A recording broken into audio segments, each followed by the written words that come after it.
ওকে, আসসালামু আলাইকুম। দেখেন, পার্ট অফ স্পিচ আইডেন্টিফিকেশন। কোনো একটা সেন্টেন্স আপনাকে দিয়ে দিল, এই সেন্টেন্সের মধ্যে কোন শব্দটা কোন পার্ট অফ স্পিচ আপনি কিভাবে শর্টকাটে বুঝতে পারবেন। দেখেন, যদি কোনো একটা শব্দ নাউনের সাথে মিলে যায়, কোনো একটা শব্দ নাউনের সাথে মিলে যায়, এই শব্দটা অবশ্যই অ্যাজেক্টিভ হবে। কোনো একটা শব্দ যদি অ্যাজেক্টিভের সাথে মিলে যায় তাহলে এটা অ্যাডভার্ব হবে। একটু খেয়াল করেন, এক্সাম্পল দিলে আরও ভালো বুঝবেন। কোনো একটা শব্দ যদি ভার্বের সাথে মিলে যায় এই শব্দটা অবশ্যই অ্যাডভার্ব হবে, আর অ্যাডভার্বের সাথে মিলে গেলে অ্যাডভার্ব হবে। একটু জটিল লাগতেছে, এক্সাম্পল দিলে ভালো মতো বুঝতে পারবেন। দেখেন, নাউনের সাথে মিললে অ্যাজেক্টিভ, অ্যাজেক্টিভের সাথে মিললে অ্যাডভার্ব, ভার্বের সাথে মিললে অ্যাডভার্ব, অ্যাডভার্বের সাথে মিললেও অ্যাডভার্ব। চলেন দেখি, this is a beautiful place. ঠিক আছে, বিউটিফুল শব্দটা কি এবং প্লেস শব্দটা কি? প্লেস যে নাউন আমরা বুঝতে পারছি, তাহলে নাউনের সাথে মিলে গেছে বিউটিফুল প্লেস, নাউনের সাথে মিলে গেছে, তাহলে এটা কিন্তু একটা অ্যাডজেক্টিভ।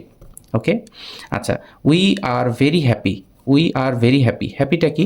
নিঃসন্দেহে এটা একটা অ্যাডজেক্টিভ। তাহলে ভেরি হ্যাপি মিলে কিনা? ভেরি হ্যাপি, তাহলে অ্যাডজেক্টিভের সাথে মিলছে, এটা হলো একটা অ্যাডভার্ব। ওকে, আচ্ছা, শি স্পিক্স পোলাইটলি। স্পিক্স একটা ভার্ব, নিঃসন্দেহে এটা একটা ভার্ব। তো স্পিক্স পোলাইটলি ভার্বের সাথে মিলে গেছে, তাহলে এটা একটা পোলাইটলি, এটা একটা অ্যাডভার্ব। ওকে, তাহলে she sings very well. She sings এটা একটা ভার্ব, এটা আমরা বুঝতে পেরেছি। She sings well, sings well, দেখেন ভার্বের সাথে মিলে গেছে, ওয়েলটা হলো একটা অ্যাডভার্ব। ওকে, তাহলে ভেরি ওয়েল না সিংস ভেরি, কোনটা মিলে? ভেরি ওয়েল, তাহলে অ্যাডভার্বের সাথে মিলে যাচ্ছে, তাহলে ভেরিটা হলো একটা অ্যাডভার্ব। অ্যাডভার্বের সাথে মিললেও কিন্তু অ্যাডভার্ব হয়। তাহলে আমাদের প্রমাণ হলো, নাউনের সাথে মিললে অ্যাডজেক্টিভ, অ্যাডজেক্টিভের সাথে মিললে অ্যাডভার্ব, ভার্বের সাথে মিললে অ্যাডভার্ব, অ্যাডভার্বের সাথে মিললে অ্যাডভার্ব।